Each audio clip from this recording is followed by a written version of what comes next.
Yeah, a lot. I mean, the TSOS stuff is, so TSOS and Mac have kind of taken the forefront. The hunting shotguns have been a part of it.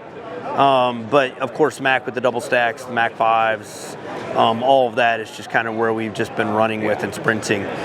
So much so that, like, when I log on to Instagram, the Military Armament Corporation, like Instagram, I'm like, I don't have to do anything. Like, the customers are just, they're tagging us, they're collabing us, and it's like, I just gotta, like, we're seeing so much of that. Yeah, I just gotta repost it. Other brands, it's like, come on guys, like, give me a post. But with Mac, it's just like, man, like, and it's been overwhelming to see how the brand's been embraced, I guess, or, you know. And then there's just dudes with lasers. Even you guys, like, there's guys with lasers just voiding warranties, like, hand over fist. And I'm like, is there like a buy one get one free laser company right now? Because there's so many people with like fiber lasers just cutting stuff. Many, you know, there's every Chinese version of every cheap version you can get to, and they're easier to get. You see Facebook ads for them now. Yeah. So like that and mini split air conditioners is like all my Facebook marketplaces right now. So, but yeah. So. Mac. Let's go. Let's start old. Can we start old school? Yeah. Like the 1911 JSOC, and the MuSOC. Yeah. That's interesting. So yeah. It's pretty cool. However you want to approach this, man. If I accidentally point the gun at you, it's because I think you have a lot of money, all right? No. You can look at my It's hiding in the beard. Yes. It's where the Jew gold is. Yeah. How you want to do it? 1, 2, 3, go. 1, 2, 3, go. Rock, paper, scissors. 1, 2, 3, go. Are you giving a countdown? Obviously, these are going to run a little bit cheaper. What's up, guys? It's Mr. Gun with Tactical Playground HQ, and we are here at SDS Arms with my buddy Jared. Heck yeah. Yep. And he's going to talk us through a lot of the things that Mac is doing. 2025, I feel like, has been a huge year for you guys. It's crazy to think that we're in August already. I feel like I was just at SHOT Show. Yep. Getting now, a beer. I still remember that. It's the greatest SHOT Show memory ever. You call out a free beer on Instagram, and the next thing you know, there's a beer at your booth. But and you have tennis shoes. Yes. Dude, yes. I did not know. I did that for you. I did not know. I thought you were Crocs 100% of the time. Some of the time. There you go. Every time. But no, the year's been amazing, and, you know, the content creators, the customers, the fans, it just made it an absolute blast. Like, every day I wake up and I see amazing content coming out, and, like, guys out at the range shooting. You know, you guys at Tactical Playground, where if you're not on the range, you're with your ace, you know, virtuals, you guys are always pulling the trigger at something, and that's what amps me. Like, to see people out having fun with their friends. You know, we always say, I just want to do hood stuff with my friends, and I think you guys exemplify that way more than a lot of people out there. I agree. So, but Mac is, it's been a good year. So we've kind of gone around in a circle with a lot of products. Like, we started with the JSOC 1911, which, you know, loosely based on like the Delta Force 1911s that were built by custom gunsmiths. So this has kind of been the staple gun at Mac for a number of years now. Match performance, a lot of throwback features. You know, if anyone has ever seen like the Larry Vickers Guide to 1911, there's a really good write-up on these, you know, Delta Force or the JSOC pistols that were built during that era. And as it went on, you know, this year, outside of this guy, the MuSOC 1911 is kind of that next evolution. We've taken an iconic firearm that maybe wasn't readily available to consumers and built a pretty accurate clone that guys can buy and enjoy and get out on the range, you know, LARP a little bit, I guess, if you want to call it that. But I just think it's people having fun. So the MuSOC is here, really built on an early Variant 1 clone of the MuSOC pistols. Again, there was no standard to these. Gunsmiths were taking World War II 1911s in the 80s and 90s and just building what, you know, special operations Marines needed in the field to, you know, modernize these aging guns a little bit. And that's where we got the M45A1 and some other cool guns. For our listeners and our viewers who aren't quite as educated, maybe myself included, the differences between your World War II versions versus like what were the big upgrades that they were doing? Well, you know, so the original World War II 1911, and we'll call it that, you know, real basic things, but the MuSOC was that first kind of gun where, like I said, they took guns that were built in World War II and had to modernize them for like what was going on in the 80s and 90s. Not really the global war on terror, but we're looking at like 80s, right? cartels, things like that. So one of the biggest things was better sights. The World War II 1911s had those tiny sights because it was really meant to be more of a last ditch firearm where Special Operations Marines, maybe where they couldn't run with a rifle, they would have to draw their pistol, and that was like what they ran with. So better sights were the big thing. Ambidextrous safety, because after World War II, left-handed people were allowed to do more things. I'm a southpaw myself, so I always like making that joke.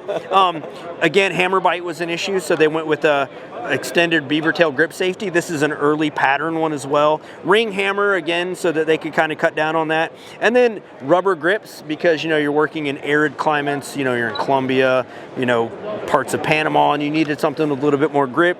So they kind of took modern off-the-shelf upgrades that customers were using in like competition, added them to these service weapons to just modernize them the best they can. But Uncle Sam wasn't going to buy the whole Marine Corps new gun, so they went ahead and did cool things. Now, these guns weren't ever sold in the open market, so it's kind of like a unicorn for a lot of guys, and offering one that's in that $800 range that guys can shoot and enjoy. I served in the Army, so it's been fun to see Marines, go nuts over these and be like, yes, like it's super cool. So it's a fun gun. I hope people enjoy it, and I hope it scratches that nostalgic itch for the people that have been wanting one for so long. I really do. So yeah, that's where we're at. And then, of course, Mac, we went totally modern on a few things.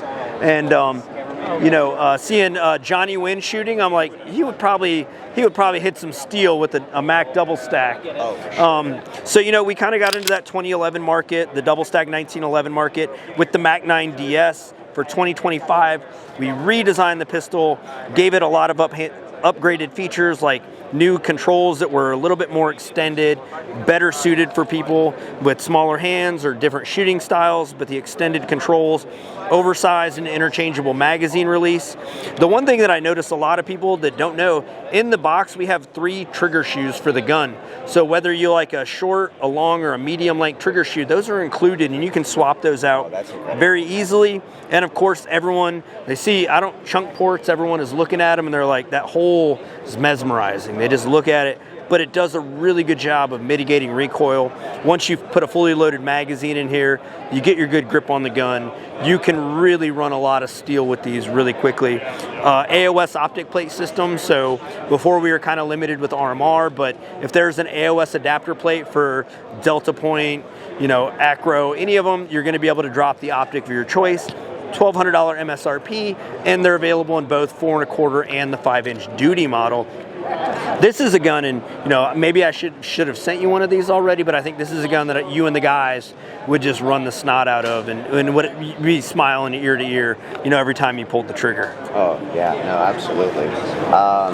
Having seen these at SHOT Show, I didn't get to do the range day, unfortunately, but picking these up, everything from as simple as just putting down the safety before I was running that slide back and feeling how smooth that is, the trigger, all the things that you would expect out of, like a $2,000 or $2,500 gun is in something that's a little more affordable and friendly, and still puts out a lot of the same features and performance. I love watching Peabody.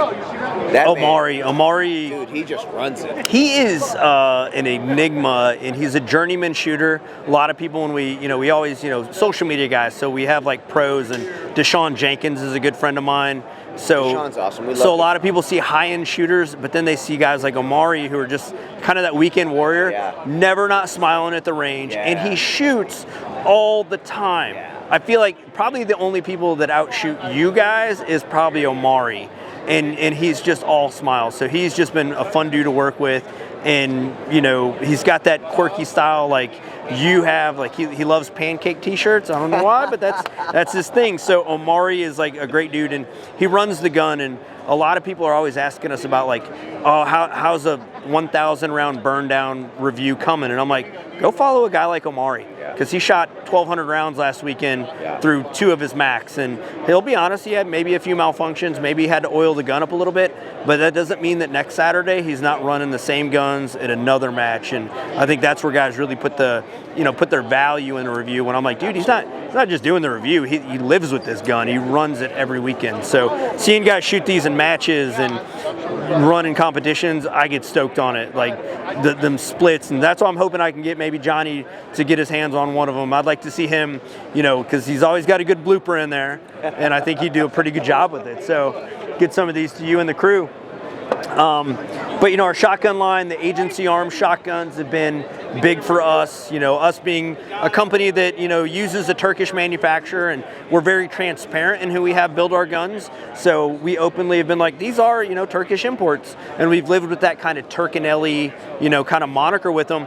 But to have a company like Agency Arms want to partner with us, that they wanted to put their components in our guns, says a lot about the quality of the manufacturer that we're using. And the Tradesman line of shotguns has all of the cool Agency Arms goods.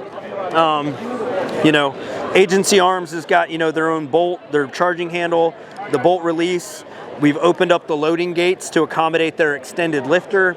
Comes with their aluminum M-LOK handguard, as well as the ported barrel. And I'll be the first to admit, when I saw the ported barrels on these, I was like, and then I shot it, and I was like, okay, that kind of makes a big difference. And we're super stoked to partner with them on these guns, and hopefully we can get some of our other products into the Agency Arms laboratory, as I've called it, and see what they can get going on with them. So, but these have been a big hit for our customers as well.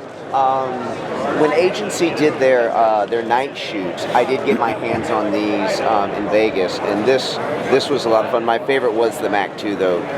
Shooting the Mac 2 Tradesman. I went back to that, I think, 3 or 4 times that night, because it was just so much fun. And it's not a 20 gauge, this isn't 410, this is 12 gauge. Yeah. We're shooting, I'm a little guy, I don't have big arms, as you can see. He does not have big arms whatsoever. Thank you for the assurance, Jared.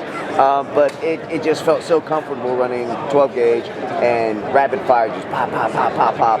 And this being able to stay basic, for me, again, who's not a strong guy, keep it on target.